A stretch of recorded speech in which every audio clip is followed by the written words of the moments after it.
Hi, welcome back. Well, everybody wanted a Dodge Durango Hellcat for a DLC vehicle, and you've sort of got it here. And no, this is not me just doing blue and white stripes and calling it a Shelby. This is a real car. So what we're going to do is we're going to nip into the workshop first and build it. Then we'll drive it around, give it a very short review and talk about the real car. As always, there's chapter marks in case there's bits that make you bored. We want body coloured arches, so we can take one of the early primary options. I think the primary street are slightly bigger than the primary arch without street, and I hate arches that cover nothing in this game, so we'll go smaller primary arch covers. Always, of course, your armour, your brakes if you're going to drive it much. There's a nice selection of bull bars, but we're not building an off-road car, so we don't need those. On the bumpers, here's our first slight frustration. There's loads of bumpers for off-road and street. Well, the Shelby bumper we want is half of this primary sports bumper, specifically the way they've done the lights and sort of the centre grille, and it's partly this primary street bumper, but because of the black in the middle, I would rather go for the one that has more of the paint that's going to show the livery correctly. So primary sports bumper for the front, and it's close. The back is harder. The best we can get is this primary sports bumper, which has exhaust cutouts, which is great, but I haven't got any twin exhaust to put in there, but still that's what we're going to take. Engine to max. You don't need to change the front fenders.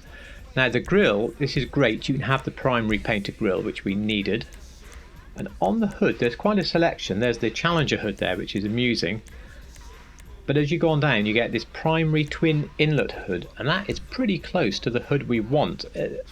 I do think Rockstar had this Shelby in mind when they put some of the parts on for this car.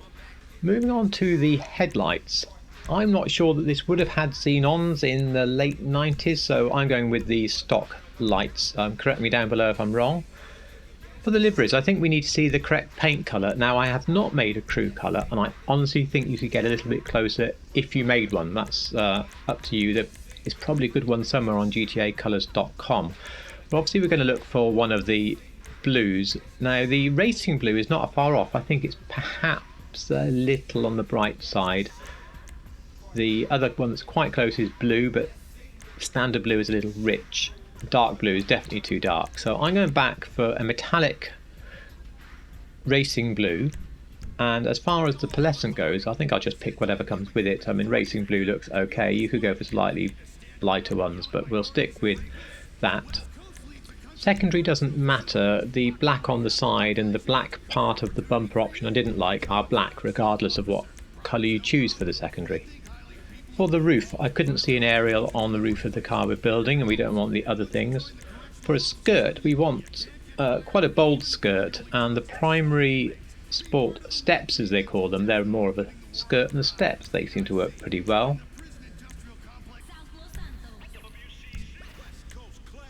For the spoiler, the real car has a spoiler that's perhaps just slightly bolder than the bump that's already on the car here, but we would like the traction benefit. And I think this primary aero spoiler is probably the one. Everything else is too big or too different in shape. Obviously slam it down on competition suspension. I think we'd like an inch lower still. I'm going race transmission, but I'll leave the turbo alone as it was a naturally aspirated engine. And now on to our eternal battle to match a wheel that is unmatchable. See how big the big wheels are. So that's a lot of classes straight out. We can't use those. Muscle are okay. Tuner are okay. Off-road not bad, maybe a touch small, and I think the car probably had road tyres on it. So in the end I went into tuner and into the chrome wheels, and somewhere near the bottom is this one called Saisoku. It's 6 spokes, not 5, but the way the spokes join the rim and the general feel of the wheel to me is one of the closer wheels in the game. But honestly, there's quite a few 5 and 6 spoke wheels that you could pick, given that none are a perfect match. But I'm going to take that with lightly smoked windows. Of course, I would call the build complete till I realised at this point that I forgot to add any livery, and the livery is really important. So we're going to go back. We'll just glance perhaps quickly at them all, although I will say go to Digital Car Addict if you want to really see all the options on this car gone through, because I'm more keen just to show you the builds and go through everything you can have. in summary, I think the first half of the deliveries are really good, all the stripes and things. The second half are a bit rubbish. Anyway, dual white stripes is perfect for us, and the really great thing is the way it paints all down the front like it does on the real car. Oh, Yusuf, shut up. He keeps ringing me and ringing me and ringing me. A few people have told me I'm going to have to buy a salvage yard, and you know, I think I will, just to shut him up. It's got ridiculous. Anyway, this is a rather fine looking vehicle now, our Shelby SP360. So the SP360, or the Special Pursuit with 360 horsepower. It was shown at the 1997 SEMA show and then put into production a little while later. It was approved by Carroll Shelby himself, and I think that they thought that this was going to be an extremely popular car. The 360 horsepower sounding a little weedy now, but at the time that was a very competitive amount of power indeed to put into an SUV, and the 0 to 60 of around 7 seconds was also very good for a vehicle of this size. And of course it had an extra spoiler, it had body kits all the way round it, and it was lowered by a fair bit versus the real car, so it certainly stood out. They were all in this sort of Dodge Viper paint scheme of blue with twin white stripes. But you know, it didn't turn out to be as popular as people thought, and it was discontinued after only 300 were built. And I guess they were all in America, but when you think how big America is, and there's only 300 of them scattered throughout, pretty rare car. Anyway, driving it in the game, I was pleasantly surprised. The first thing I noticed was the grip. I mean, it's snowy, I'm not using off-road tyres, but even here, as I tried to upset the car, it didn't spin. There's plenty of cars in the game that just would have spun with me doing this.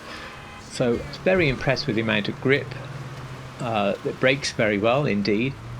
The acceleration was okay. I mean, I thought the acceleration was better than I was expecting for a car of this size, so that was all a very good start. As we take it now down on the highway to do a little bit of a finale, it's got quite a good turn of speed. I mean, I don't know what the top speed is, and obviously we get proper figures from Bruffy, but I mean, I didn't buy this car for performance, I bought it for looks, and it has surprised me by driving better than I thought it would. It also looks a lot better than I thought it would. I mean, I've seen pictures of the Durango, I've never seen a real one, of course, living in Great Britain. I didn't think it was particularly a looker of a car at all. But yeah, done up like this, I like it. So overall, would I recommend this car? And I think the answer is yes. If you've got plenty of money in the car, you've got a few spaces left in your overfull garages, then I think this would work really great in a sort of Shelby collection, an American collection, SUV collection, something like that. And you'll be perfectly happy driving it around between garages. Look at this, we come to a stop, and straight up that steep snowy slope, so it's even got some off-road credentials as well.